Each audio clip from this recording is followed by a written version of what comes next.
Alors, en oncologie vétérinaire, s'il y a bien une règle d'or, c'est celle-ci.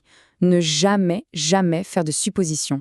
Pourquoi? Parce qu'un même diagnostic, le même nom de tumeur, peut vouloir dire tout et son contraire selon l'espèce. Et c'est justement cette dualité, cette comparaison absolument essentielle entre le chien et le chat qu'on va décortiquer ensemble. Allez, pour que ce soit bien clair, prenons un exemple qui parle à tout le monde.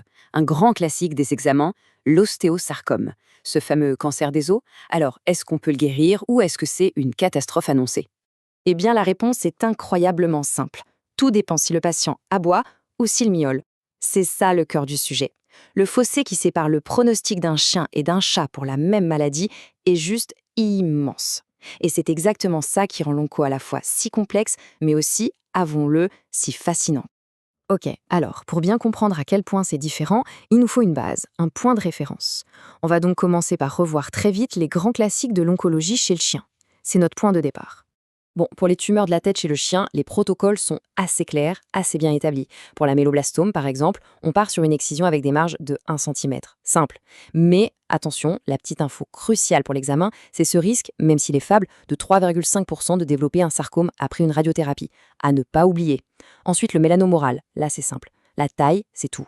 Sous les 2 cm, on a une survie de 17 mois. Au-dessus, on chute à 5 mois et demi. C'est un facteur pronostic énorme. Et pour finir, l'adénocarcinome nasal, lui, son traitement de choix, c'est la radiothérapie. Passons maintenant à l'hémangiosarcome. Et là, pour le pronostic, c'est un peu comme en immobilier, l'emplacement, l'emplacement, l'emplacement. S'il est sur la peau, le chien a une espérance de vie d'environ 2 ans, pas mal, mais si cette même tumeur se trouve sur la rate, attention, le pronostic s'effondre littéralement. 3 mois avec juste la chirurgie. Alors oui, la chimio aide, elle double la survie médiane pour atteindre 6-7 mois, mais on reste sur un pronostic très très sombre. Donc faire la différence entre les deux localisations, c'est vital. Et on en revient à notre ostéosarcome chez le chien. Le point le plus important à graver dans sa mémoire, c'est celui-ci. Ce n'est pas une maladie locale, non. Dès le diagnostic, il faut se dire que la maladie est déjà partout, qu'elle est systémique. Le chiffre qui fait peur, c'est que 90% des chiens, sans chimio, vont développer des métastases au poumon en moins d'1 an. L'imputation seule, ça ne fait que gagner 4 à 6 mois. C'est avec la chimio qu'on passe à 9-12 mois.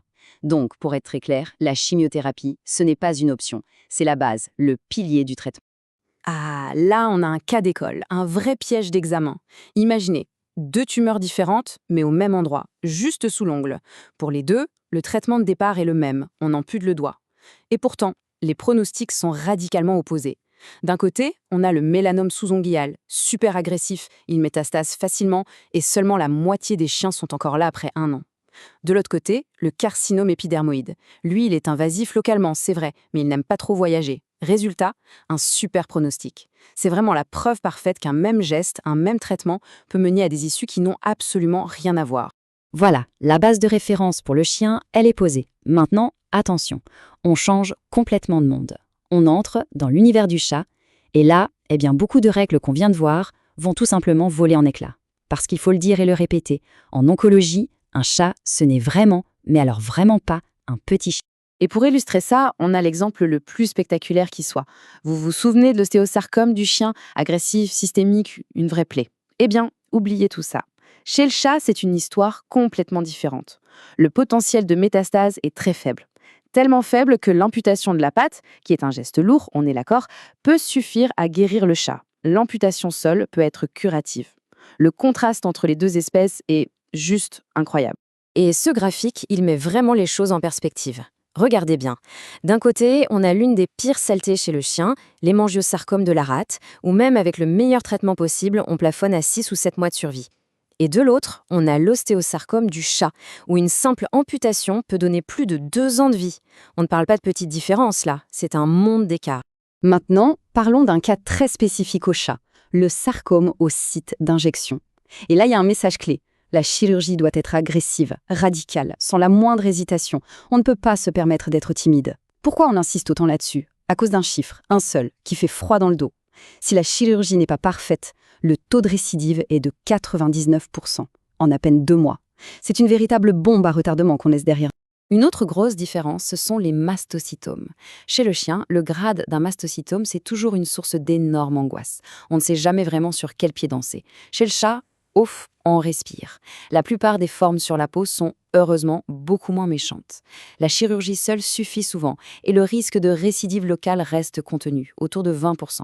C'est encore une de ces règles du chien qui ne s'applique tout simplement pas au chat. Ok, on a vu le monde du chien, on a vu le monde du chat. Maintenant, il est temps de tout mettre côte à côte, de faire une synthèse pour que tout ça soit bien clair, bien ancré dans les esprits. C'est le face-à-face final. Et voilà la fiche de révision parfaite, celle qu'il faut avoir en tête. On résume. Ostéosarcome, systémique et méchant chez le chien, local et bien plus gérable chez le chat. Mastocytome, compliqué chez le chien, souvent plus simple chez le chat. Lymphome, plutôt multicentrique chez le chien, très souvent digestif chez le chat. Et le point d'alerte, c'est le carcinome épidermoïde oral. C'est une catastrophe absolue chez le chat, avec un pronostic vraiment, vraiment mauvais. Cette phrase, elle résume tout. C'est vraiment le message à retenir de tout ce qu'on a dit. S'il y a une chose à ne jamais oublier, c'est celle-là. Face à un ostéosarcome chez un chat, on ne baisse pas les bras. L'amputation, à elle seule, peut complètement changer la donne et offrir une guérison. Et pour finir, un dernier exemple, très rapide, sur un autre cancer du chat où la taille est absolument critique. On parle du carcinome mammaire. Si la tumeur fait moins de 2 à 3 cm, le pronostic est plutôt bon. On parle de 3 ans de survie. Mais à peine on dépasse ce seuil, le pronostic s'effondre. C'est pas une petite baisse, c'est une chute vertigineuse. La survie médiane tombe à 4-6 mois, à peine. La conclusion, elle est donc limpide. Pour le carcinome mammaire chez la chatte, la taille, ce n'est pas un détail, c'est le facteur pronostic principal. La différence entre des années et quelques mois de vie se joue sur quelques millimètres. C'est pour ça qu'une chirurgie précoce sur des toutes petites masses est absolument vitale. Allez, on finit avec une petite question, un dernier défi pour la route. Vous vous souvenez de ce fameux duo de tumeurs chez le chien? Même endroit, même chirurgie au début, mais des pronostics qui partent dans des directions complètement opposées. Leur nom illustre à la perfection pourquoi cette pensée comparative, cette gymnastique de l'esprit, est non seulement utile, mais indispensable pour naviguer dans le monde de l'oncologie vétérinaire.